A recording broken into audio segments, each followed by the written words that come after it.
Okey. So untuk temu chemistry, kita tengok soalan yang pertama. Okey. Soalan yang pertama ialah soalan yang pertama adalah tentang mengira entalpi of reaction menggunakan kaedah algebrik. Cikgu akan selesaikan soalan ini menggunakan kaedah algebrik. Okay, so kita tengok soalan dulu. Okay, soalan dia, experimentally determine value of standard enthalpy change of combustion for benzene, carbon and hydrogen are given respectively. Okay, so menggunakan enthalpy combustion ini, kamu dikendaki mengira standard enthalpy formation of benzene. Okay, so apabila nak menyelesaikan masalah termochemistry, mengira heat of enthalpy of reaction menggunakan kaedah algebrik, you akan tulis dua jenis thermochemical equation. Thermochemical equation yang pertama kita panggil target thermochemical equation, iaitu kehendak soalan. Yang kedua adalah thermochemical equation for the given enthalpy, iaitu kita akan tulis thermochemical equation untuk enthalpy yang diberi dalam soalan. Okay, at first kita tulis dulu target thermochemical equation, iaitu thermochemical equation untuk enthalpy formation of benzene. So ini adalah thermochemical equation for benzene. Dan kita tengok pula apakah given thermochemical equation for given enthalpy. Kita ada combustion of benzene. Kita ada combustion of benzene.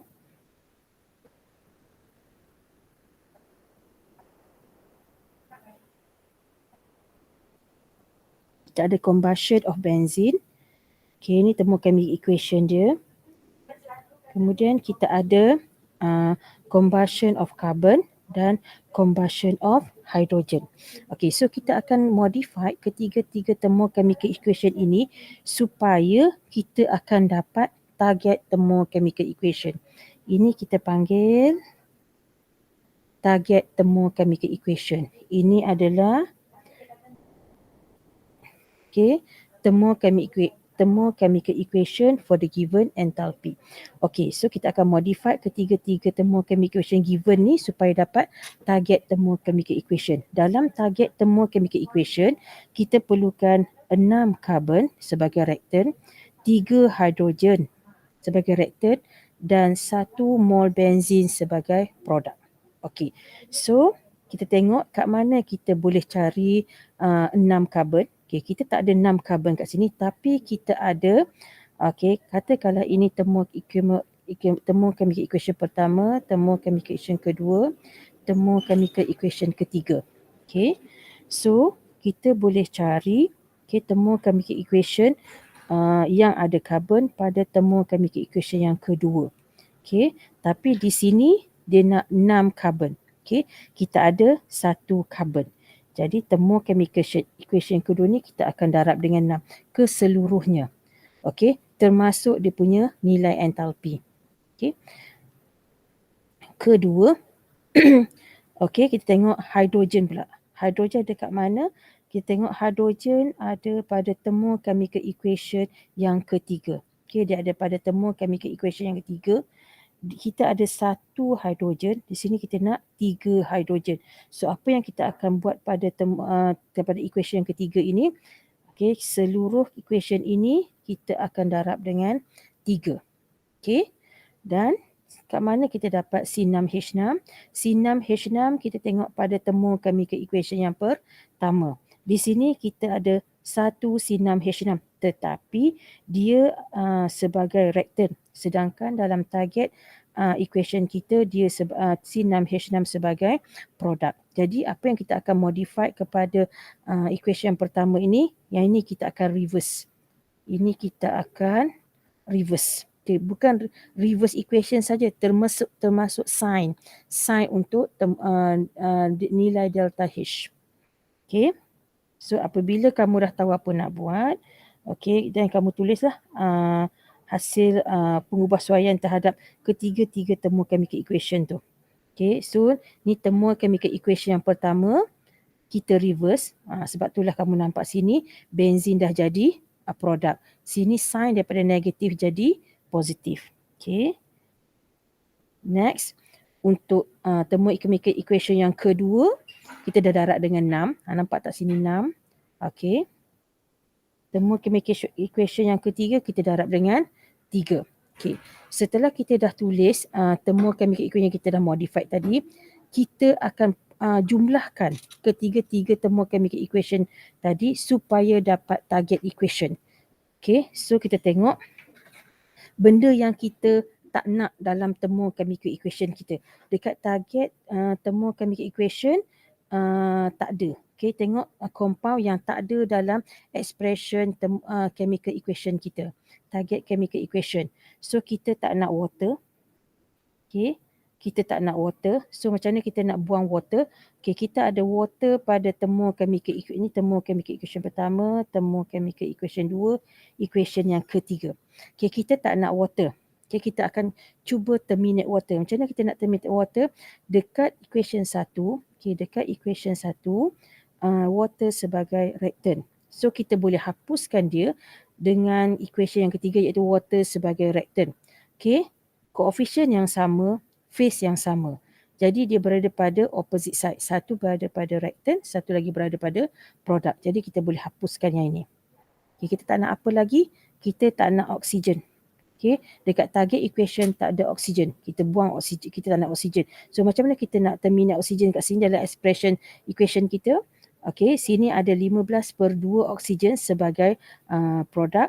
Okay, tengok dekat equation 2 dan equation 3 juga ada oksigen. Dekat equation 2 ada 6 oksigen. Okay, dekat equation 2 ada 6 oksigen. Dekat equation 3 ada, 3/2 oksigen. Kalau kita tambah dua-dua ni, you akan dapat 15/2. Jadi oksigen boleh kita terminate dengan oksigen pada produk, boleh kita terminate dengan oksigen pada reactant. Okey. So sekarang ni apa yang kita tak nak? Kita juga tak nak carbon dioxide sebab dalam expression of equation kita tak ada carbon dioxide. So kita tak nak carbon dioxide ni. Okay, so dekat equation 1, carbon dioxide pada bahagian reactant. Okay, dekat equation 2, carbon dioxide pada bahagian produk. Number yang sama, koefisien yang sama, phase yang sama kita boleh terminate. Okay, so apa yang tinggal? Okay, setelah kita buang, kita kena kekalkan benzin, kita kena kekalkan karbon, kita kena kekalkan hidrogen sebab itu adalah compound yang ada dalam expression equation, target equation kita. Okay, so last kali kamu akan dapat 6 karbon, 3 hidrogen menghasilkan 6 benzin. So jika you punya hasil, you tambah you punya ketiga-tiga equation sama dengan target equation, barulah kita boleh selesaikan dia punya nilai entalpi ini. Okay, so bila kamu dah dapati bahawa you punya equation ini sama dengan target, baru kita boleh selesai kat sini. So yang kat sini you tambah je lah. Okay, you tambah. Okay, delta H4 tak kisahlah delta H formation ke apa. Okay, delta H4 sama dengan delta H1 campur delta H2 campur delta H3. You tambah sahaja. Okay, you akan dapat 64 kilojoule. Okay. Kemudian, okay, sebab you nak formation, enthalpy formation unit dia mesti dalam kilojoule per mol. Okay, so ini belum jawapan lagi. Yang ini belum jawapan lagi. Okay, ini belum jawapan lagi. Ini adalah final answer. Okay, so kita tengok markah dia. Okay, untuk yang you modified temu chemical equation ketiga-tiga tu, you deserve for 1 mark. Kemudian hasil tambah enthalpy 1 markah. Okay, you dapat target equation. You punya hasil cancel tadi, you dapat target equation 1 markah. Kemudian hasil tambah delta H 1 markah.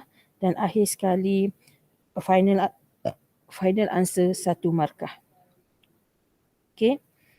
Okay, next soalan. Okay, soalan yang kedua adalah calorimetric concept.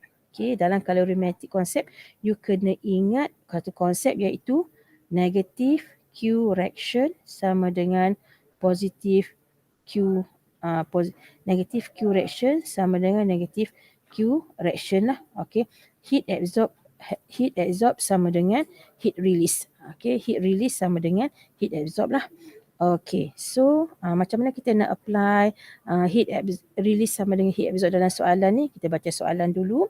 Okay, dalam soalan ni adalah soalan neutralization, iaitu you ada base, barium hydroxide. Okay, barium hydroxide bertindak balas dengan HCl. Okay, di dalam constant pressure calorimeter, di mana dia bagi tahu siap-siap kat sini, the heat capacity of calorimeter is negligible. So if the initial solution is 22.21, calculate the final temperature of the solution. Ini adalah neutralization. Apa yang dia bagi? Dia kata tindak balas ini, enthalpy of neutralization dia adalah 56.2 kilojoule per mol. Untuk neutralization, okay, this value 56.2 kilojoule per mol ini adalah if the reaction capable to form 1 mol water. Okay, kalau 1 mol water berjaya dihasilkan, maka you punya enthalpy adalah 56.2. Okay, this enthalpy belong to 1 mol water form. Dia dah bagi specific heat capacity untuk solution, dan dia bagi the solution density is 1 gram per ml. So untuk selesai soalan ni, kita kena tahu berapakah mol asid dan base yang bertindak balas. Okay. So, kita cari mol barium hydroxide menggunakan formula MV. So, you dapat mol barium hydroxide 0.0204. Kemudian kita cari pula mol HCl. Okay, menggunakan formula yang sama iaitu MV. You dapat 0.0340. Okay, dah dapat bilangan mol, kita tulis pula balance chemical equation.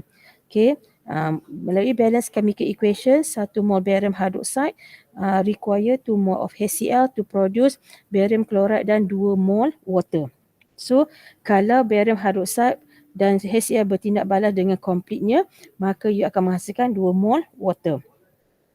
So, daripada equation, tengok hubungan antara acid dan base dengan acid dan base. Okay, kita nak tahu adakah neutralization ini berlaku dengan lengkap ataupun salah satu daripada acid base tu akan jadi limiting reactant. Okay, hubungan antara acid dan base daripada equation ini adalah 1 mol barium hydroxide equivalent to 2 mol HCl. So if you have 0.0204 mol barium hydroxide, maka you akan hasilkan 0.0408 mol HCl. Okay, yang you cari 0.0408 mol HCl ni adalah HCl require. Okay, so HCl available dalam reaction berapa? 0.0340. Jadi you ada 0.0340 HCl. You perlukan 0.0408 HCl. Jadi di sini kita dapati yang ada kurang daripada yang kita perlu. Jadi kita dapat tahu bahawa di sini HCl adalah limiting reactant. Kenapa kita kena tahu siapa limiting reactant? Sebab mole of water bergantung kepada limiting reactant. So since kita tahu, okay, kita buat markah dulu. Okay, sampai peringkat ni, sampai stage ni berapa kita dapat markah. Okay, you cari mole of HCl dan mole barium hydroxide, 1 markah, dua-dua mole 1 markah. Kemudian you tulis chemical equation, ataupun you bagi tahu 1 mol barium hydroxide sama dengan 2 equivalence to 2 mol HCl. Okay, ataupun you buat insertion, okay, dapat 1 markah. Kemudian mol HCl required 1 markah. And then you bagi tahu HCl adalah limiting reactant berserta dengan statement. Okay, you bagi statement kat situ, mol HCl present. Okay, mol HCl present smaller than mol HCl require, therefore HCl is limiting reactant, 1 markah lagi. Okay, so di sini you dapat 4 markah lah. Okay, ada juga student yang kira di sini dia kira dia letak kat sini mol HCl. Mana-mana satu tak ada masalah. Kalau di sini you kata 0.0340 mol HCl, berapakah mol barium hydroxide dia perlukan? Okay, so nanti statement you akan jadi mole barium hydroxide present greater than mole barium hydroxide required. Therefore, kita tahu barium hydroxide adalah excess reactant. Jadi automatically HCl akan jadi limiting reactant. So vice versa lah dia punya calculation kat sini. Okay. Working kat sini adalah bergantung apa yang kamu ambil. Kalau sini kamu ambil barium hydroxide, maka jawapan kamu macam cikgu lah. Tapi kalau kamu sini kamu ambil HCl, kamu kena kira balik lah. Tapi still, whatever pun you ambil, still HCl akan jadi limiting reactant. Okay, seterusnya kita cari mol air. So dapat mol air sama dengan mol HCl 0.0340 mol sebab dia punya koefisien sama. Okey, kemudian daripada soalan tadi dia bagi kalau 1 mol of water produce, heat dia adalah 56.2 kilojoule. Okey. Dia kata kalau 1 mol water produce, heat dia 56.2 kilojoule. Tapi kalau 0.0340 mol water produce, so you dapat heat dia yang release adalah negatif 1.9108. Okay, ini dalam bentuk kilojoule sebab sini kilojoule ataupun you nak convert kepada joule pun boleh. Tapi jangan lupa negative sign insist. Okay, next. Okay, daripada stoichiometric concept tadi, heat release by reaction sama dengan heat absorbed by solution. Okay, so negative Q sama dengan M solution, specific heat solution dan delta T. Okay, so kita dah tahu Q reaction kita berapa. Okay, Q reaction kita 1908 1910.8. Di sini kita guna dalam unit joule sebab unit heat specific heat kita dalam unit joule. Jadi kita guna unit joule lah. Okay, so kita pun dapatlah delta T di sini. Kita nak cari delta T. Okay, so selepas you dapat delta T, okay, delta T adalah T final tolak T initial. Yang ni yang kita nak cari. Yang ni yang kita nak cari. Jadi T final, okay, nak cari T final sama dengan delta T tambah dengan T initial iaitu 22.21. Jadi kamu dapatlah T final adalah 26.37. Semua jawapan bagi final answer mesti ada unit. Kalau tak ada unit, tak ada markah untuk final answer. Okay. Okay. So permarkahan dia lagi. Okay. Dapat markah untuk kira bilangan mol water. Kemudian dapat markah untuk kira heat untuk 0.0340 mol water. Kemudian dapat markah untuk insertion ataupun statement ataupun formula. Statement, formula atau insertion dapat 1 markah. Okey, dan nilai delta T dapat 1 markah. Maka seterusnya adalah untuk final answer. Alright. Okey, habis tentang heat neutralization tadi. So soalan nombor 3 masih lagi tentang kalorimetri. Okey, kali ini kita menggunakan bohm calorimetry. Tadi kita guna constant pressure calorimetry kan. Sekarang kita guna bohm calorimetry. So dalam soalan ni, bohm calorimetry telah digunakan untuk mengukur heat combustion bagi 0.64 gram of organic compound X. Okay, kita nak ukur heat of combustion untuk X yang mana kita tahu molar mass untuk X adalah 128 gram per mole. Okay, the temperature of calorimeter and contents is increased by 2.58 daripada proses dalam bohm calorimeter itu the temperature increase sebanyak 2.54. Jadi delta T kita adalah 2.54. Okay, if the heat capacity of calorimeter is 10.13 kilojoule Celsius minus 1, calculate enthalpy combustion of X. Okay, at first apa yang kita kena buat? Kita kena tahu dulu daripada combustion of 0.64 gram X ni berapakah heat yang release. Okay, so kita guna formula heat release by reaction equal to heat absorbed by calorimeter. Okay, negative Q reaction, heat capacity calorimeter delta T.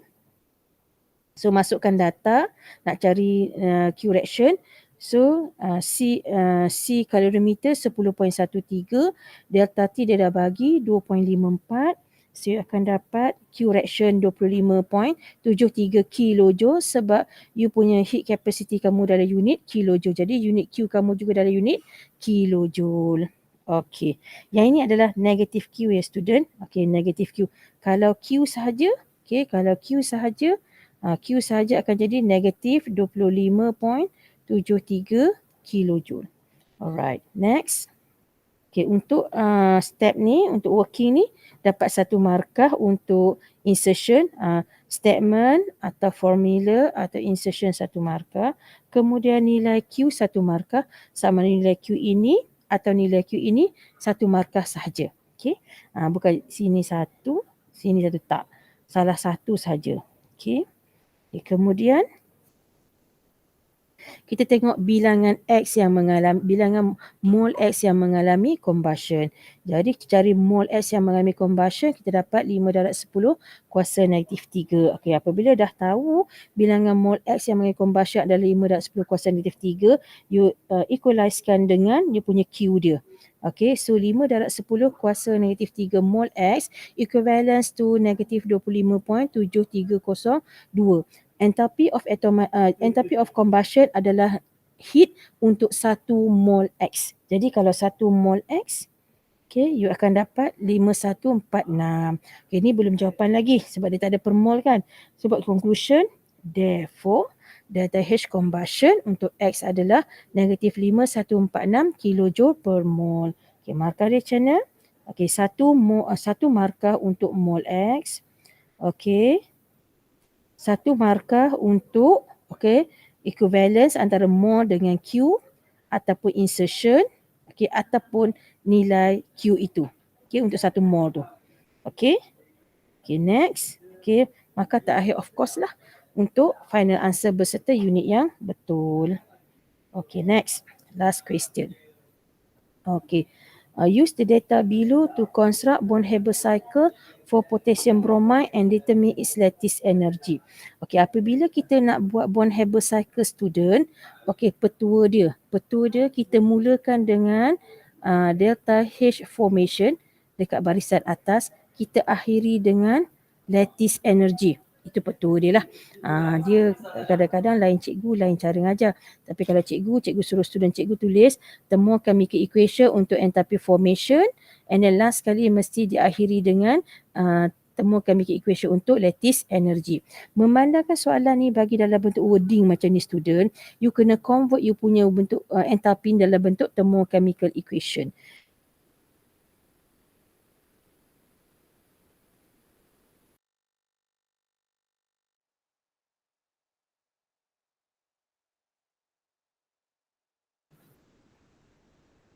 Sekejap ya student.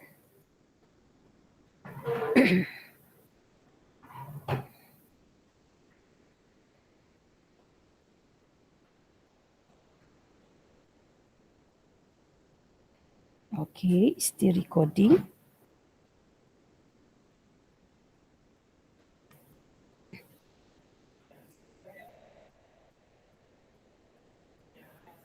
Kita sambung.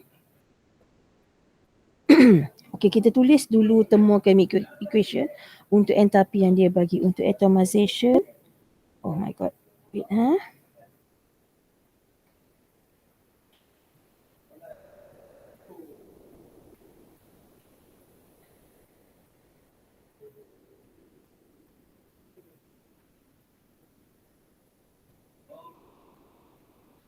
untuk atomization. Oh merah pula. Kita tukar color sikit.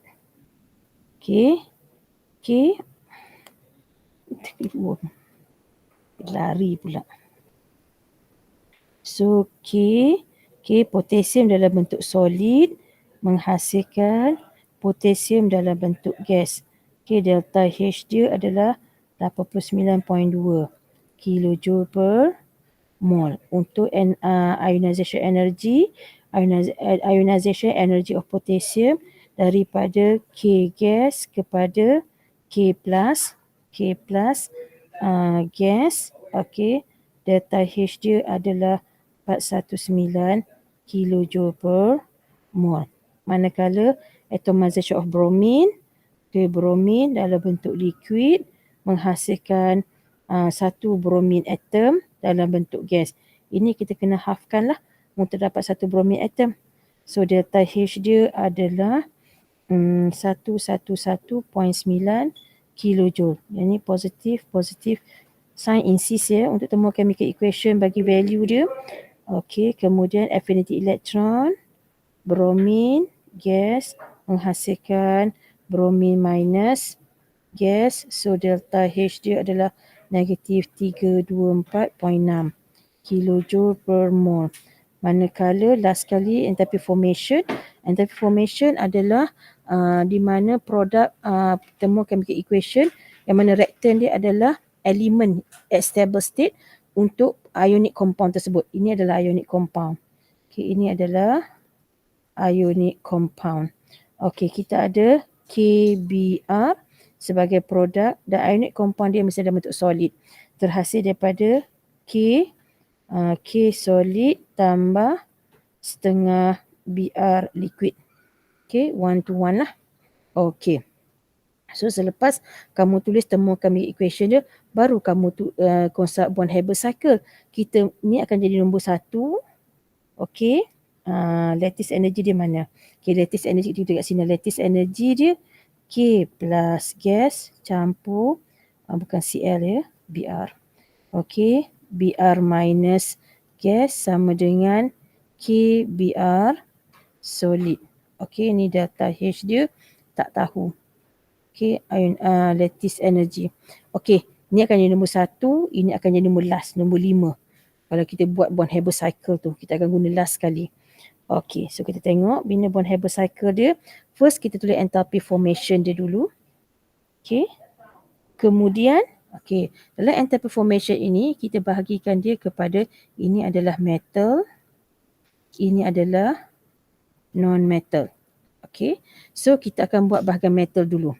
Okey, apakah enthalpy yang terlibat dengan K? Enthalpy yang terlibat dengan K adalah enthalpy of atomization dengan ionization. Yang ni kita akan buat untuk metal. Yang ni pula kita akan buat untuk non-metal. Okey, dia ada 2 enthalpy yang terlibat dengan potasium, dia ada 2 enthalpy yang terlibat dengan bromin. Jadi kita buat untuk potasium dulu. Okey, buat untuk potasium dulu. Okey. Mula kita enthalpy formation, kemudian kita atomizekan kalsium. Okey. So you label sini delta H1 untuk formation, sini delta H2 untuk atomization. Okey, seterusnya buat untuk delta H4 pula. Ni sequence buat untuk delta H4 pula. Okey, kita settlekan bahagian metal dulu. Buat sehingga kamu dapat temu chemical equation part of thermochemical equation bagi lattice energy. So K plus is a part of thermochemical equation untuk lattice energy. Bila dah dapat, settle lah. Okey, dah settle bahagian metal. Sekarang pergi bahagian non-metal pula. Okey, non-metal pun sama. Macam mana kamu nak susun atomization of bromine dengan affinity electron bromine. First, kita susun dulu atomization. Baru dia jadi ion. Okey, dia jadi atom dulu, baru jadi ion. Okey. You susun, you letak atomization. Jangan lupa tulis dia punya nilai enthalpy dia berserta dengan unit. Okey, kilojoule saja pun boleh, kilojoule per mol pun boleh. Okey, kemudian you buat affinity electron untuk bromin minus. Okey, sekarang ni ini adalah yang another part untuk thermochemical equation untuk lattice energy. So you tengok you dah dapat reactant untuk lattice energy. Bila dah dapat, you letak tanda tambah ni compulsory, wajib. Kemudian you buat arrow pointing to ionic compound KBr. Dapatlah, ini adalah delta H6. Delta H yang kamu nak cari. Okay, you kena check student.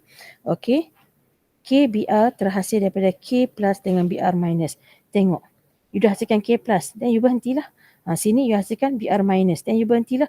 Tak payah nak susah nak proceed lagi tak, nak jadi K2 plus tak. Tengok pada charge pada ionic compound kamu. Charge bagi K adalah K plus. Charge bagi bromin adalah bromin minus. Selepas kamu dapat K plus, maka this is the end step for metal. Selepas dapat Br minus, this is the last step for non-metal. Tak payah nak susah hati. Perlu ke convert dia jadi bromin 2 minus ke bromin 3 minus, tak payah. Tengok pada ionic compound kamu. charge pada ionic compound kamu. KBr terhasil daripada K plus dan Br minus. Okey, settle satu soalan iaitu membina bond Haber cycle untuk KBr. Okey, soalan seterusnya dia suruh cari lattice energy kan. Okey, dia suruh cari lattice energy. So lattice energy daripada sini kamu tengok, katalah sini adalah kalau kamu buat map, ini adalah starting kamu, ini adalah end point kamu. Okey. In order nak pergi ke end point ni, daripada starting point ni, sama ada you guna pathway yang pertama, okey, terus sampai, ataupun you lalu pathway yang jauh sikit, iaitu lalu delta H2, delta H3, delta H4, delta H5 dan delta H6. Tetapi nilai dia sama saja. Kalau sini untuk pergi ke pathway yang satu, untuk pergi ke KBr, dia punya energi 393.8, maka ke 55 entalpi ini kalau you tambah, still nilai yang sama. Itulah Hess's Law kan. Hess's Law kata untuk conversion satu reaktan kepada produk, either dia lalu satu step atau a series of step, dia punya delta H dia sama. Okey, so sebab itulah delta H1 ini sebenarnya sama dengan hasil tambah delta H2 sampai delta H6. Kita nak cari delta H6. Okey, dapat delta H6 adalah negatif 689.3 kilojoule. Okey, ini belum jawapan lagi. Okey, so lattice energy sama dengan negatif 689.3 kilojoule per mol. Yang ini baru final answer. Okey, markah dia. Tengok markah dia. Okey, markah dia. Okey, untuk temu chemical equation yang betul, ada nilai entalpi, ada phase yang betul, balance temu chemical equation dengan phase yang betul, dengan entalpi yang betul. Okey, 4 hingga 5 temu chemical equation yang betul 2 markah, 2 hingga 3 temu chemical equation betul 1 markah. Okey, maka seterusnya adalah markah insertion 1 markah. Ini ada atau sama ada yang ini atau yang insertion 1 markah. Kemudian nilai delta H6 1 markah, dan you bagi tahu delta H6 adalah lattice energy sama dengan negatif 8. Kita tengok kat sini. Yang 1 markah tengok kat sini. Okey, negatif 869.3 kilojoule per mol itu 1 markah. Okey, soalan last. Okay, compare lattice energy of potassium bromide. Okay, molecular formula potassium bromide KBr compare dengan potassium chloride KCl. Okay, so explain your answer. Okay, kita tahu lattice energy bergantung kepada 2 faktor. Satu adalah ionic size. Satu lagi adalah ionic charge. Okay, di sini K plus Br minus, sini K plus Cl minus. Jadi K ni sama. Tapi okay, sekarang kita tengok Br lah yang berbeza. Sini Br, sini Cl kan. Okay, sekarang antara 2 faktor ini yang mana yang mempengaruhi nilai lattice energy? Sekarang kalau ionic charge, yang ni -1, yang ni -1, sama. Jadi dengan itu faktor untuk lattice energy ini adalah ionic size. Okey. So kita tahu bahawa Br duduk pada period yang bawah, yang ni duduk pada period yang atas. Ini maksudnya kalau kita tengok nilai quantum number dia, yang ni n dia kecil, yang ni n dia besar. Okey. Tak silap cikgu, Cl period 3. Yang ni period 3. Okey. Kemudian Br period 4. Okey. So lagi besar nilai n, lagi besar saiz. Bila lagi besar saiz, attraction antara cation dengan anion menjadi sangat lemah. Sebab dia besar. Dia tak larat nak tarik elektron. Dia sendiri pun tak larat nak tarik elektron dia, apatah lagi nak tarik elektron orang lain. Jadi semakin besar saiz ion itu, semakin lemahlah attraction antara anion dengan cation, semakin kecillah nilai lattice energy. Nombor entalpi itu akan jadi kecil. Semakin kurang negatif lah. Okey, so kat sini kamu dapati bahawa Cl minus mempunyai saiz yang lebih kecil berbanding Br minus. Jadi lattice energy Cl lah yang paling besar, sebab bila saiz kecil, attraction antara cation dengan anion kuat. Bila attraction ion kuat, maka lattice energy pun besar. Okey, so jawapan dia adalah potassium chloride. Okay, sama ada kamu kata lattice energy of potassium chloride is greater, ataupun kamu kata more negative, lattice energy potassium is more negative, terpulang pada kamu lah. Ataupun kamu kata potassium bromide has lower lattice energy pun boleh. Mana-mana satu pun boleh. Ini jawapan dia. Reason dia because cikgu insist on ionic. Because ionic size of chloride ion is smaller than bromide ion. Okay. You kena tulis Cl minus. You tak boleh tulis Cl. Okay. Cl tu atom. Okay. The ionic size of Cl minus is smaller than Br minus. Ataupun you kata the ionic size of Br minus is bigger than Cl minus pun boleh. Okay student, that's all untuk O2H kita bagi session kali ini. Okay, semoga kamu dapat manfaat atas apa yang kamu buat. Okay. Lengkapkan you punya exercise O2H ini untuk thermochemistry.